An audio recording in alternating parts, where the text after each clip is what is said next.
Imagine a ruler so obsessed with power, performance, and personal glory that he turned an empire into his private theater of cruelty.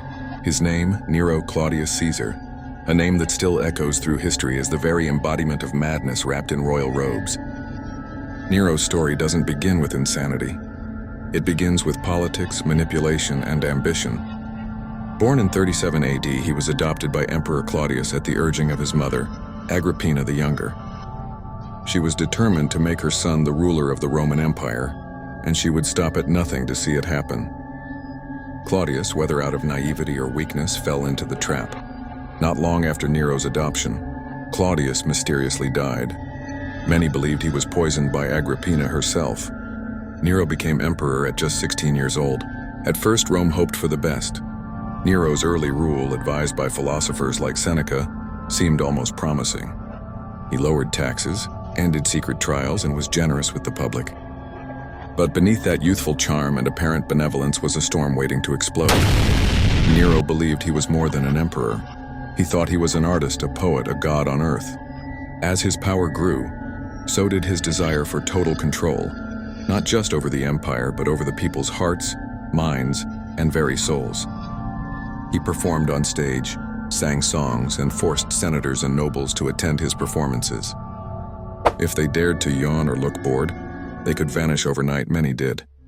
When his mother began questioning his authority, interfering in imperial matters, Nero made a chilling decision. He first tried poisoning her, but she survived. Then he rigged a collapsible boat to drown her. She swam to shore. Finally, he ordered soldiers to simply break into her villa and kill her.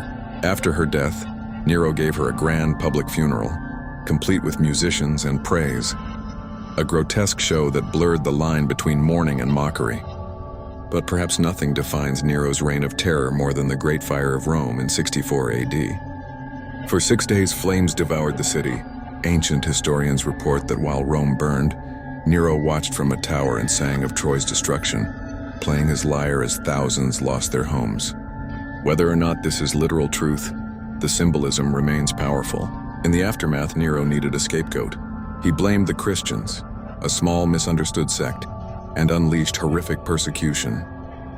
Christians were crucified, torn apart by dogs in arenas, and set aflame to light Nero's gardens at night.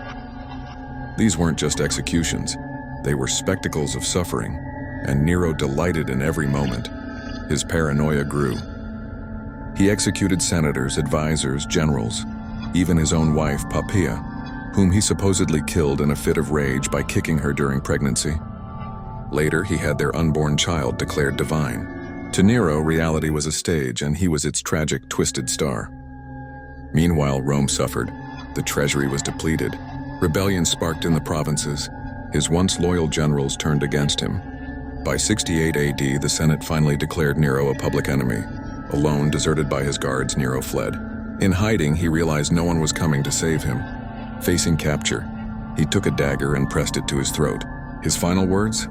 Qualis artifex pareo. What an artist dies with me. But death did not erase Nero's legend. To some, he was the Antichrist. To others, a madman. Even centuries after his death, rumors spread that he had survived and would return.